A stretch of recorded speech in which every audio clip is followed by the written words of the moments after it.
Students, बात करते हैं हम फीचर्स ऑफ प्रोजेक्टाइल की। फीचर्स ऑफ प्रोजेक्टाइल में हम सबसे पहले जो आज चीज फाइंड आउट करेंगे वो है हमारे पास हाइट ऑफ द प्रोजेक्टाइल।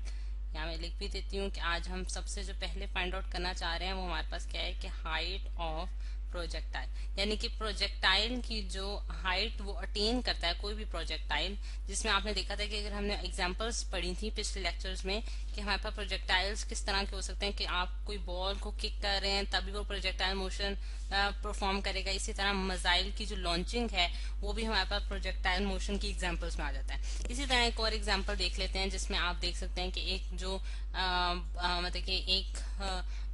जो मैन है वो क्या कर रहा है कि बॉल को जो है वो किक कर रहा है, ठीक है। और किक करके उसने जब ऊपर की तरफ उछाला है तो उसने कुछ टाइम के बाद जो है एक पैराबोलिक पाथ फॉलो किया जिसे हम क्या कहते हैं कि ये हमारे पास प्रोजेक्टाइल मोशन है। और दूसरा ये आप देख सकते हैं कि ये बेसिकली हमारे पास पैराबोलिक पाथ जो है वो बना रहा होता है, यानी कि पैराबोला टाइप की जो शेप है जिसे हम ज्योमेट्री में देखते हैं बिल्कुल वैसी शेप बन रही है। अब इसमें जो हाइट ऑफ द प्रोजेक्टाइल है, यानी कि अगर जब कोई बॉडी प्रोजेक्टाइल मोशन परफॉर्म करती है स्टूडेंट्स, तो वो जो पीक पॉइंट पे यानी कि जो हाईएस्ट पॉइंट जिस पे वो रीच करती है, ये वाला पॉइंट अगर मैं देखूं, वहां से हमारे पास ग्राउंड तक का जो डिस्टेंस होगा वो हमारे पास क्या कहलाती है, हमारे पास हाइट ऑफ द प्रोजेक्टाइल कहलाती है। जैसे मैं यहाँ जो है वो मैं डिनोट करने जा रही हूँ विद द स्मॉल एच, यानी कि स्मॉल एच जो है वो हमने हाइट ऑफ द प्रोजेक्टाइल के लिए शो किया। अब हम यहाँ जो है अगर देखें कि जो इनिशियल वेलोसिटी, यानी कि हम जो जिस तरह आप देख सकते हैं कि मैन जो है वो किक कर रहा है बॉल को, उसने कोई इनिशियल वेलोसिटी जो है वो दी है इस बॉल को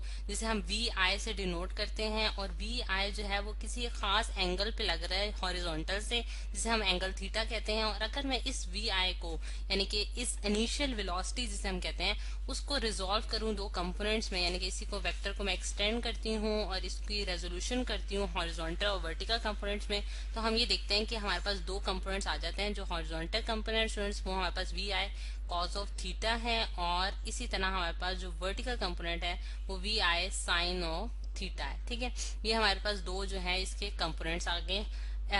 इन द एक्स और वाई डायरेक्शन, ठीक है। जिस तरह से ये मैंने y एक्सिस ले लिया है और ये मेरे पास स्टूडेंट्स x एक्सिस है, ठीक। अब अगर हम देखें कि हमारे पास अगर मैंने इसकी हाइट फाइंड आउट करनी है तो मैं जो थर्ड इक्वेशन ऑफ मोशन है वो यूज कर सकती हूँ इसमें, और वो हमारे पास क्या होती है 2as is equals to V F का स्क्वायर माइनस वी आई का स्क्वायर, ठीक है। ये हमारे पास जो है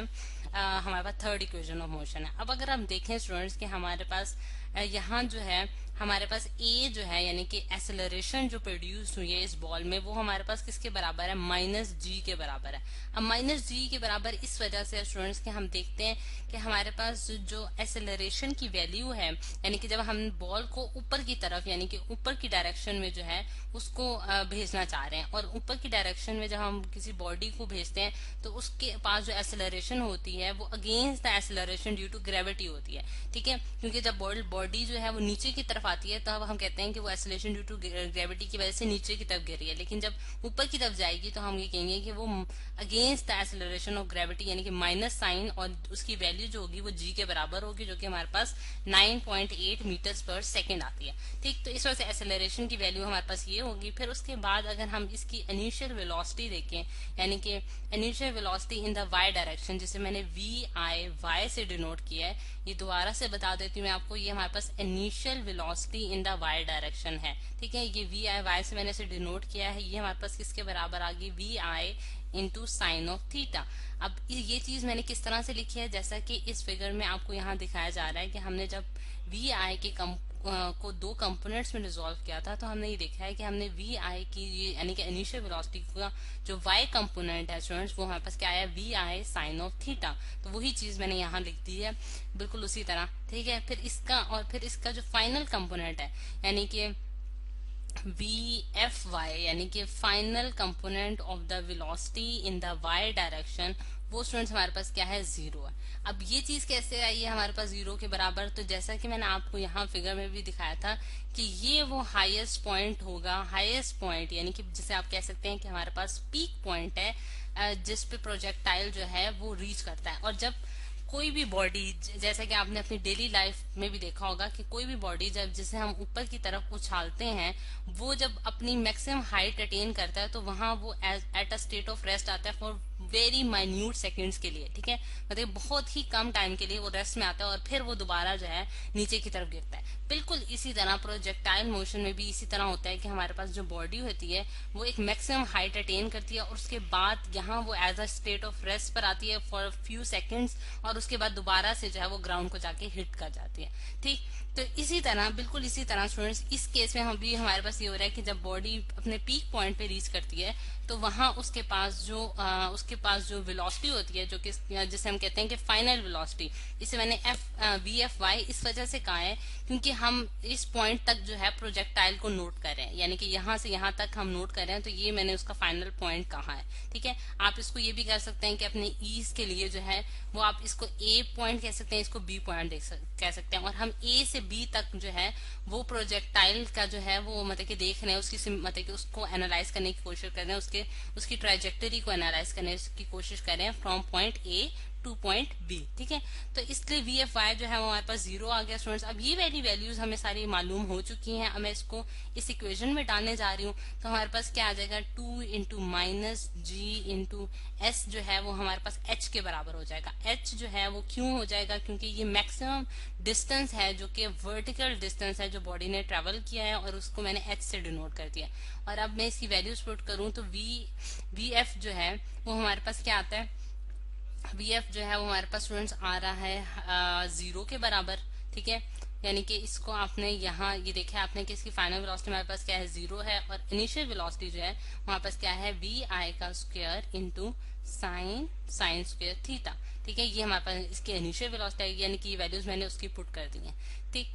अब यहाँ क्योंकि हम जो है यहाँ इनिशियल और फाइनल वेलोसिटीज जो हैं वो उसकी देख रहे हैं कि हमारे पास इनिशियल और फाइनल वेलोसिटी उसकी क्या है, तो ये हमारे पास आ गई। अब यहाँ इसको जब मजीद सिंप्लीफाई करती हूँ तो मेरे पास क्या आता है, -2GH is equals to -VI का square into sine square theta. अब अगर देखें माइनस साइन जो है स्टूडेंट वो दोनों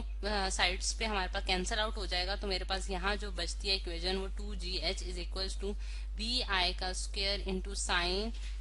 स्क्वायर थीटा। और अगर h की वैल्यू मैं निकालूं स्टूडेंट्स तो मेरे पास क्या आती है, VI का square into sine square theta whole divided by 2G। ठीक है, ये हमारे पास इसकी हाइट आ गई। अब ये जो स्टूडेंट्स हमने हाइट इसकी निकाली है, यानी कि VI का square into sine square 2G, तो अगर हम इसका रिजल्ट एनालिसिस करें, यानी कि ये जो हमारे पास हाइट निकली है, तो मैक्सिमम हाइट जो है वो कोई भी प्रोजेक्टाइल जो है वो कब अटेन कर सकता है उसको देख लेते हैं। कि अगर मेरे पास, क्योंकि हम जानते हैं कि हमारे पास साइन ऑफ थीटा की जो मैक्सिमम वैल्यू होती है वो 90 पे आती है, यानी कि when theta is equal to 90 degree, तो हमारे पास, सॉरी इधर मुझे 1 लिखना चाहिए था, तो मेरे पास जब थीटा जो है वो 90 डिग्री के बराबर होता है तो हमारे पास साइन की वैल्यू जो होती है वो 1 आ जाती है। ठीक है, यानी कि हम ये देख सकते हैं कि हमारे पास जब थीटा हमारे पास 90 डिग्री का होगा तो उस केस में हमारे पास हाइट जो है वो मैक्सिमम हाइट जो है वो प्रोजेक्टाइल जो है वो अटेन करेगा।